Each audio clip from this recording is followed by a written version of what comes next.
હવે આગળ વાત કરીએ તો સાબરકાંઠાના વડાલીમાં 10 દિવસથી પાણી નહીં મળતા મહિલાઓ વિફરી, પાલિકા છોડી અધિકારીઓ પલાયન થયા।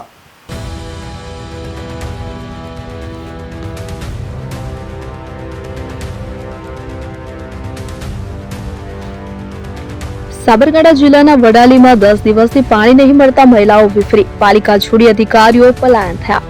વિગતે વાત કરીએ તો સાબરકાંઠા જિલ્લાના વડાલીમાં ભર ચોમાસે પાણીની પારાયણ શરૂ થઈ ગઈ છે। છેલ્લા 10 દિવસથી વડાલી શહેરમાં પાણીની સમસ્યા સર્જાતા મહિલાઓ નગરપાલિકામાં પહોંચી હતી અને હાય હાયના સૂત્રોચ્ચાર કર્યા હતા। ગુજરાતમાં ભારે વરસાદને કારણે જળાશયોમાં નવા નીરની આવક થવા પામી છે। ઉત્તર ગુજરાતમાં આ વખતે સારો વરસાદ થયો છે, ત્યારે સાબરકાંઠાના વડાલીમાં ભર ચોમાસે પાણીની પારાયણ શરૂ થઈ ગઈ છે।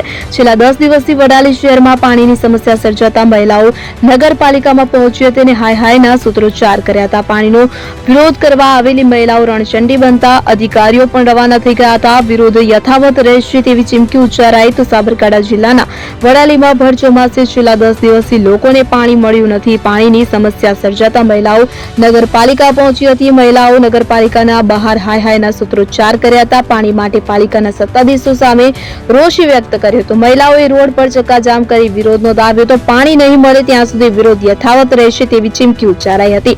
પાણીની સમસ્યા વચ્ચે મહિલાઓમાં ભારે આક્રોશ જોવા મળ્યો હતો। મહિલાઓએ રોડ પર ચક્કાજામ કરીને વિરોધ નોંધાવ્યો। વડાલીમાં મહિલાઓ પાણી માટે વિરોધ કરવા આવી ત્યારે અધિકારીઓ ઓફિસમાંથી ગાયબ થઈ ગયા। પાલિકા પ્રમુખ, ચીફ ઓફિસર સહિતના જવાબદાર અધિકારીઓ પાલિકા છોડીને પલાયન થઈ ગયા હતા। મહિલાઓનો વિરોધ ઉગ્ર બનતા પોલીસ પણ પહોંચી હતી અને છેલ્લા 10 દિવસથી પાણી નહીં આવતા મહિલાઓ રોષે ભરાઈ હતી। મહિલાઓએ રોડ પર ચક્કાજામ કરી વિરોધ નોંધાવ્યો હતો।